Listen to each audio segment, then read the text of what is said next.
अगर आप अपने माइंड को कंट्रोल में कर लिया तो आप सफलता की ओर बढ़ रहे हो, आप सफल हो जाओगे, क्योंकि सारा कुछ यहीं से होता है। अगर आपको पता है कि क्या करना है, क्या नहीं करना है, कैसे सफल होना है, सारा कुछ यहीं से जाता है। सेम उसी तरीके से अगर आप ट्रेडिंग या इन्वेस्टिंग में सफल होना चाह रहे हैं तो अपने अंदर के अपने माइंड को कंट्रोल करना सीखें, प्लस मार्केट के साइकोलॉजी को समझना काफ़ी इंपॉर्टेंट है। आज के इस लेसन में सीखेंगे इमोशनल व्यूअर्स के बारे में, फियर, ग्रीड या हर्ड मेंटालिटी, अपना फाइनेंशियल गोल सेटिंग कैसे करें, आप ट्रेडिंग या इन्वेस्टिंग किसी में भी आप कर रहे हो, प्लस पैसा को चेस नहीं करना है। अगर आप सोचे हो कि सिर्फ और सिर्फ मुझे पैसा बनाने के लिए यहाँ पे मैं आया हूँ, जल्दी से जल्दी अर्न करें, तो लॉस करोगे। ज़्यादातर लोग इसी के लिए आते हैं, सबको आता है पैसा बनाने के लिए ही, लेकिन अगर आप सीखने के पर्पज़ से आते हैं, लॉन्ग टर्म पर्पज़ से आ रहे हो, तो अच्छा वेल्थ बनेगा। अगर आप ये मेंटालिटी के साथ आ रहे हो कि मुझे 4 करोड़ 5 करोड़ में जल्दी बनाना है, फास्ट बनाना है, तो शायद आप नहीं कर पाओगे। बट अगर आप सीख रहे हो, इस चीज़ को एंजॉय कर रहे हो, आप 24/7 इसी में लगे हो और अच्छा लग रहा है, फील हो रहा है, तब तो आपके लिए है वो चीज़।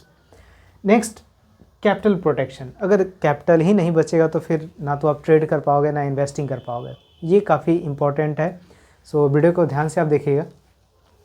पहले बात करते हैं अंडरस्टैंड मार्केट साइकोलॉजी। सो इमोशन सबके पास है, जो इमोशन मेरे पास है, जो इमोशन आपके पास है, रोबोट नहीं है। अगर मार्केट बढ़ेगा तो लालच बनता है कि यार बाई कर ले या सेल कर दे, इस तरीके का। मार्केट घटता है, सेम सबके साथ वही emotion, fear, greed, herd mentality सबके साथ होता है। लेकिन अगर आपने अपने आप को कंट्रोल कर लिया, देन आप प्रॉफिटेबल बनोगे। अगर आपने अपने आप को कंट्रोल नहीं किया तो शायद आप प्रॉफिटेबल नहीं बनोगे। क्यों मैं बोल रहा हूँ, लॉकडाउन में बहुत ऐसे कंपनी थी जो 40%, 30%, 50%, 60% तक का गिरा, बट क्या अभी आप देखोगे तो वही प्राइस पे है? नहीं, उससे बहुत ज़्यादा आ गया। तो ऐसा नहीं कि मार्केट गिर रहा है तो सब बेचने लगे। इस चीज़ को आपको कंट्रोल करना है, अपने फियर, अंदर के फियर को कंट्रोल करना है, अपने ग्रीड को। ऐसा नहीं कि अगर कोई कंपनी जो है 5%, 4%, सॉरी मैं 4-5% बता रहा हूँ, 5x 4x का रिटर्न दिया तो आप बेच के हट जाओ। अगर कंपनी अच्छी है, मैनेजमेंट सही है, उसका विज़न लॉन्ग टर्म है, तो रहने देते हैं ना 15-20 साल तक, और ज़्यादा रिटर्न आएगा। बट उसी समय अगर वहाँ से आप हट जाओगे तो जो 100x 200x का रिटर्न होना था, वो चीज़ तो आप कट गए। तो अपने फियर, ग्रीड और हर्ड मेंटालिटी का मतलब होता है कि सब कर रहा है तो मैं भी करो। अब कोविड में देखा होगा आपने, सब कोई बेचने लगा तो सब लोग बेचने लगा। उसके बाद 6 महीना 7 महीने बाद सब, जब 1 साल के बाद रिकवर हुआ तो सब लोग धीरे धीरे धीरे मार्केट सही हुआ। तो ऐसा नहीं है कि ख़त्म हो जाएगा दुनिया, राइट? इंडेक्स ख़त्म नहीं हो रहा है, शेयर मार्केट ख़त्म नहीं हो रहा है वो, लेकिन आदमी के अंदर फियर एक हो जाता है, एक ग्रीड आ जाता है, एक हर्ड मेंटालिटी आता है, सब कर रहा है मैं भी करूँ, और उस कारण से जो है प्राइस अप्स एंड डाउन्स होते हैं। तो अगर आप इस फील्ड में सक्सेस होना चाह रहे हो तो पहले अपने माइंड को कंट्रोल करें। आपका विजन लॉन्ग टर्म के लिए है, आप बिनिंग स्टॉक आपने चूज़ कर लिया तो आप होल्ड करके रखें। कंपनी तो बंद नहीं ना हो रही है, अगर कंपनी में कुछ प्रॉब्लम है तब तो आप हट जाए, बट किसी एक्सटर्नल कारण से कुछ प्राइस में मूवमेंट आया है तब तो आपको शांत बैठना है। नेक्स्ट है सेटिंग क्लियर गोल। अब आप जैसे ट्रेडिंग कर रहे हो या इन्वेस्टिंग कर, बेसिकली ये पूरा फोकस मेरा इन्वेस्टिंग पे है। आपका एक गोल क्रिएट करें, मुझे शॉर्ट टर्म गोल है, मिड टर्म गोल है, लॉन्ग टर्म गोल है। स्पेशली मैं मनी की बात कर रहा हूँ यहाँ पे, कोई पर्टिकुलर ऐसा नहीं कि किसी और चीज़ की बात कर रहा हूँ।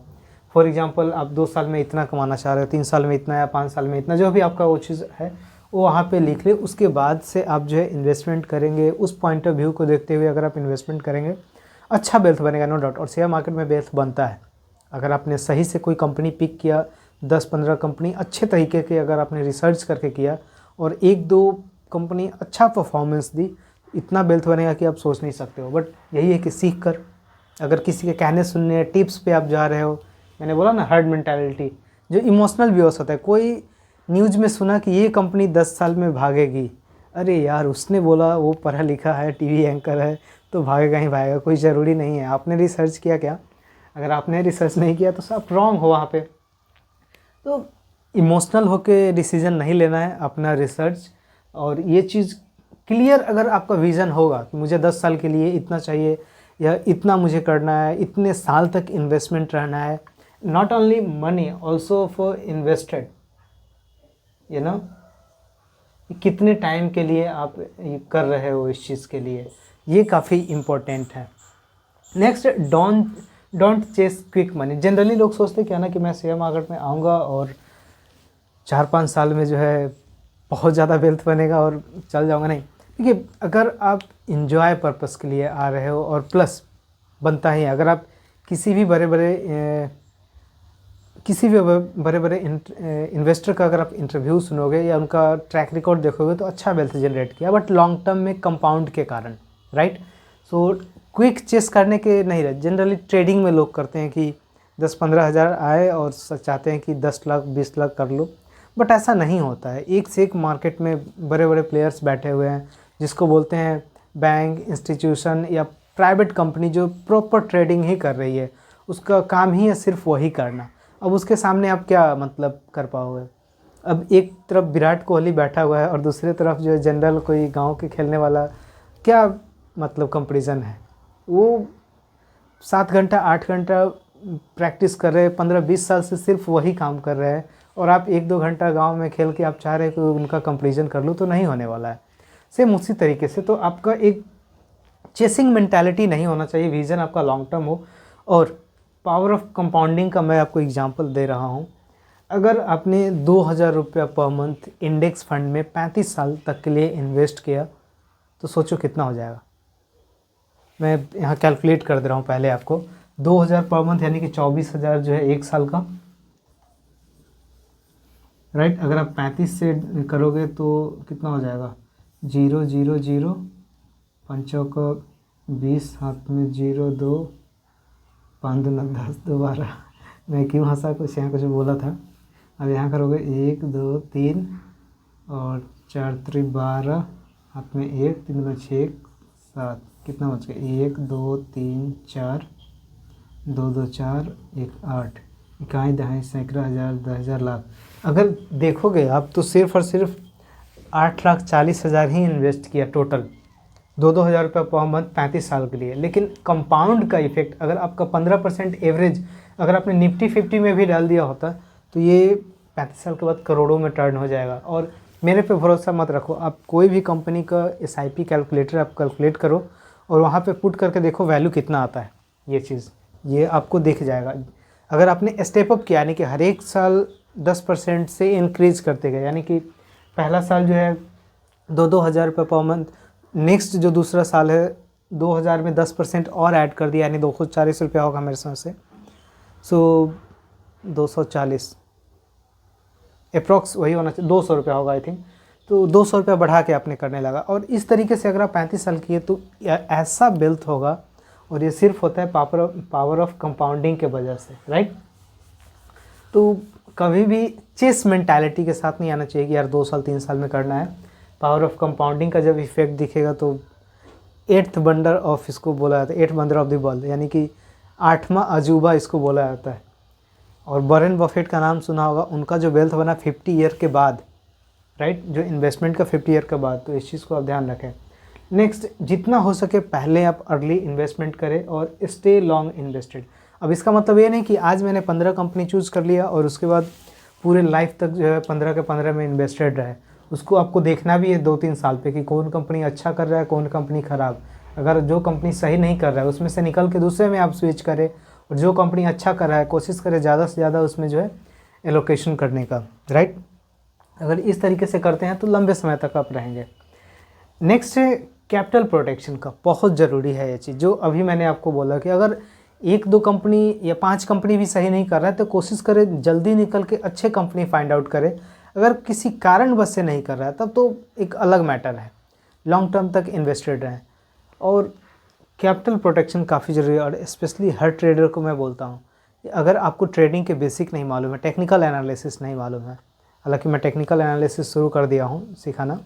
सो अगर ये चीज़ नहीं मालूम है तो प्लीज़ मत करें ट्रेडिंग, क्योंकि एक दिन में आपका पूरा का पूरा पैसा ख़त्म हो जाएगा। और आपको लगेगा कि क्योंकि जनरली क्या है कि सोशल मीडिया के स्क्रीनशॉट देख के आते हैं और वो भी इरिटेट रहता है ज़्यादातर, ये अगर उसने बनाया तो मैं भी बनाऊंगा। भाई हो सकता है कि उसने 10 साल से वही काम कर रहा हो तब जाके आज उस लेवल पे हो, तो पहले सीखे, बेसिक सीखे, टेक्निकल एनालिसिस सीखे, और अगर आपका जो भी कैपिटल है उसका 30 या 20% से स्टार्ट करें, और वो भी 20% का कुछ ही यूज करें, ज़्यादा नहीं।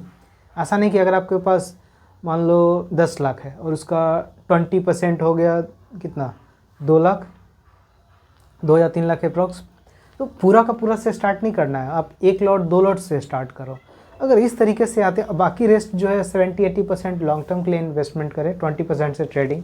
अगर इस तरीके से आते हैं स्टॉप लॉस के साथ तो ऑब्वियसली बनेगा। वही अगर आप इन्वेस्टिंग की बात करें तो लॉन्ग टर्म के लिए इन्वेस्टेड रहें, ज़्यादा रिस्क ना लें, कुछ जो है इक्विटी में, कुछ डेट में है, कुछ इंडेक्स फंड में इन्वेस्ट करें। इस तरीके से एक पोर्टफोलियो को डाइवर्सिफाई करके मैंने बहुत सारे वीडियो चैनल पे बनाया है, तो आप जाकर देख सकते हो। अगर ये बैलेंस अप्रोच अगर आप अपनाते हो तो एवरेज जो रिटर्न्स रहेगा, अगर 15-16% भी ऑन एन एवरेज हर एक साल मिलेगा, तो अच्छा वेल्थ जनरेट करेंगे आप 30 साल के बाद, राइट। सो जस्ट इंजॉय करें जर्नी, आप चेसिंग के ऊपर ना जाए कि मुझे लाइक जल्दी करना है। कैपिटल सेफ रखे, इमोशनल भी उसको कंट्रोल करें। अगर माइंड पे कंट्रोल कर लिया तो आधा जीत ऐसे ही है, क्योंकि ज़्यादातर लोग जो न्यूज़ देख के कहने सुनने पे बाई सेल कर लिया है, ये चीज़ नहीं करना है। अपना क्लियर सेटिंग रखना है। अगर इस चीज़ को फॉलो करते हैं तो ऑब्वियसली ये आपके लिए है, विन विन सिचुएशन रहेगा। अदरवाइज जस्ट सब जैसा कर रहा है आप ही करेंगे। वीडियो कैसा लगा आप ज़रूर कमेंट्स करके बताएं। मिलते हैं नेक्स्ट वीडियो में।